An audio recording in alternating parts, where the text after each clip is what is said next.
حضرت محمد صلی اللہ علیہ وآلہ وسلم بلیوں کے متعلق ایک پراسرار سچائی جانتے تھے۔ اس سچائی کے متعلق ہم آپ سے اس ویڈیو میں شیئر کریں گے، لیکن کیا آپ نے کبھی اس عجیب مخلوق کے عجیب طرز عمل کے بارے میں سوچا ہے کہ بلیوں میں بھلا کی مہارت ہوتی ہے؟ یہ ذہین بھی ہوتی ہے اور ان کا ایک ایسا راز بھی ہے جسے آپ سننے پر چونک جائیں گے۔ اس ویڈیو میں ہم آپ کے ساتھ بلیوں کے متعلق کئی گہرے راز جانیں گے اور یہ بھی جانیں گے کہ بلیوں کو حضرت آدم علیہ السلام کے بعد کیوں پیدا کیا گیا۔ ہمارے ساتھ رہیے گا، میں ہوں فضل ملک آفیشیل 92 سے۔ ایک مطالعے کے مطابق بلیوں میں ایک خاص طاقت ہوتی ہے جو کسی اور جاندار میں نہیں ہوتی۔ خاص طور پر بلیوں کے متعلق وہ باتیں جو ہمیں حضرت محمد صلی اللہ علیہ وآلہ وسلم نے بتائی ہیں، اور آپ صلی اللہ علیہ وسلم کی فرامین اتنے دلچسپ ہیں کہ سائنسدان ان باتوں کی بنا پر اور حیرت انگیز خصوصیات کو ڈھونڈ پائے ہیں۔ آج کے دور میں سامنے آنے والی یہ باتیں آج سے 1400 سال پہلے آپ صلی اللہ علیہ وسلم نے بتائی اور جنہیں آج سائنس درست ثابت کر رہا ہے۔ اسلامی تعلیمات کے مطابق حضرت آدم علیہ السلام کے بعد دو جانداروں کو اللہ نے پیدا فرمایا، ایک سانپ اور دوسری بلی۔ سانپ کے برعکس بلی میں اللہ نے کچھ پراسرار خصوصیات رکھی ہیں جن کی وجہ سے ایک انسان اس سے لاتعداد فائدے حاصل کر سکتا ہے۔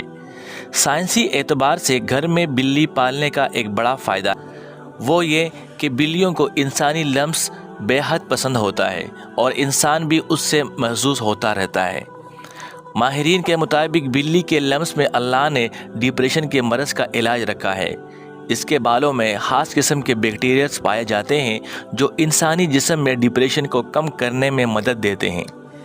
کئی تاریخی کتابوں میں بلی کا ذکر آتا ہے جس کا نام معجزہ تھا۔ کئی مسلمانوں اسکالر کے مطابق معجزہ حضرت محمد مصطفیٰ صلی اللہ علیہ وآلہ وسلم کی پسندیدہ بلی تھی۔ ایک دفعہ آپ صلی اللہ علیہ وآلہ وسلم ایک مہم پر اپنے لشکر کے ساتھ جا رہے تھے کہ اچانک ان کے سامنے ایک بلی آ گئی جو کہ حاملہ تھی۔ آپ نے اپنے پورے لشکر کا رخ دوسری جانب موڑ دیا تاکہ اس بلی کو تکلیف نہ پہنچے، اور ایک صحابی کو اس بلی کی دیکھ بھال پر مامور کر دیا اور حکم دیا کہ جب تک یہ بلی بچے کو جنم نہ دے تب تک وہ وہیں رہے۔ جب آپ صلی اللہ علیہ وآلہ وسلم اس مہم سے واپس آئے تو راستے میں جب اس جگہ پہنچے تو اس بلی کو لیا اور اپنے ساتھ لے گئے۔ اس بلی کا نام آپ صلی اللہ علیہ وسلم نے معجزہ رکھا جو باقی تمام زندگی آپ کے ساتھ رہی۔ احادیث میں اس معجزہ بلی کا ذکر نہیں ملتا، لیکن کئی تاریخی کتابوں میں اس کا ذکر موجود ہے۔ حضرت محمد صلی اللہ علیہ وآلہ وسلم نے بلیوں پر تشدد کرنے سے سختی سے منع فرمایا۔ حضرت عائشہ رضی اللہ تعالی عنہا بیان کرتی ہے کہ میں نے جناب رسول اللہ صلی اللہ علیہ وسلم کو بلی کے بچے ہوئے پانی سے وضو کرتے ہوئے دیکھا ہے۔ آپ نے فرمایا کہ ایک صرف بلی کا منہ تمام حیوانات میں صاف ہوتا ہے، صاف ستھرا پانی سے گیلا رکھتی ہے، اور یہی وجہ ہے کہ ان میں بیماریاں بہت کم ہوتی ہیں۔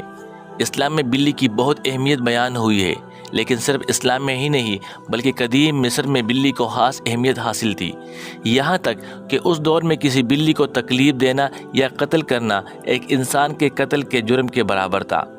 اسلام میں تمام جانداروں کے ساتھ اچھا سلوک کرنے پر زور دیا گیا ہے، لیکن بلی کی اہمیت اس لیے زیادہ ہے کہ بلی میں اللہ نے ایک خاص طاقت پوشیدہ رکھی ہے۔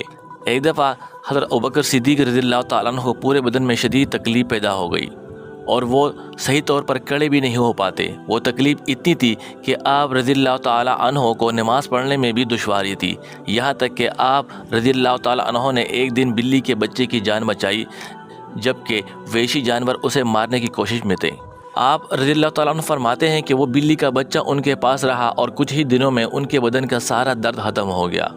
آپ رضی اللہ تعالیٰ عنہ نے یہ واقعہ فرماتے ہوئے کہا کہ اس رات جناب محمد رسول اللہ صلی اللہ علیہ وسلم ان کے خواب میں آئے اور فرمایا کہ اے ابوبکر، تمہاری تکلیف کو دور کرنے کے لیے اللہ نے آپ کے پاس ایک بلی کو بھیجا جس کی وجہ سے آپ کے جسم کا درد ٹھیک ہو گیا۔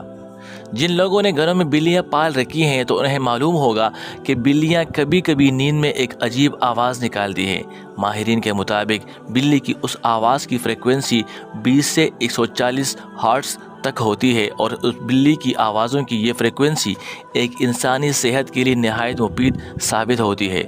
آج کے ٹیکنالوجی کے پیچھے بھاگنے والے لوگوں کو بلی کے جسم میں موجود انرجی کا علم نہیں، لیکن قدیم زمانے کے لوگ بلیوں کی ان خصوصیات سے واقف تھے، اس لیے وہ بلیوں کو اپنے پاس رکھا کرتے تھے۔ فرانس میں کی گئی ایک تحقیق کے مطابق بلی کی آوازیں انسانی جسم میں تھکاوٹ اور سستی کو دور کر دیتے ہیں، اور بلی کے قریب رہنے سے جسم میں انفیکشن اور زخم ہونے کا خطرہ کم ہو جاتا ہے۔ بلی ایک پالتو جانور ہے، جیسا کہ احادیث مبارکہ میں بیان ہو چکا ہے کہ نبی کریم صلی اللہ علیہ وآلہ وسلم نے فرمایا کہ یہ پلیت نہیں بلکہ یہ تو گھر میں چکر لگانے والوں میں سے ہے۔ میں امید کرتا ہوں آج کی ویڈیو آپ کو پسند آئی ہوگی۔ کل تک کے لیے اللہ نگہبان۔